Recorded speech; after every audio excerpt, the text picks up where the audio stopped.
How to fix Facebook Friends shortcut bar missing.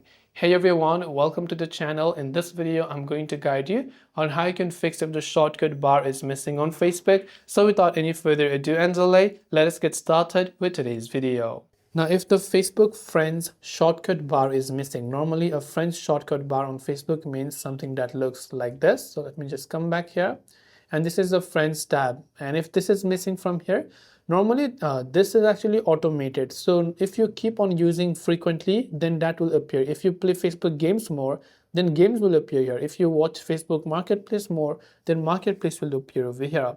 But there's also a way to do this manually. For that, go to your menu icon from the top right hand side of the screen, as you can see there. And from here, you can go to this See More option. And here you can see various options over here, right? Now, if you don't find it over here, you want to scroll down to settings and go to this settings option.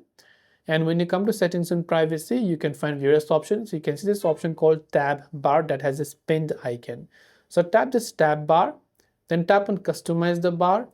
And now you can choose whatever else it is. So friends, it might have been set everything to auto. Tap on this and tap on the pin option instead of setting to hide or auto. Set this to pin and repeat the process for others, whatever you want as well. So I hope that this video helped you out. If you have got any further questions, feel free to leave them down. Thanks for watching and see you soon in the next video.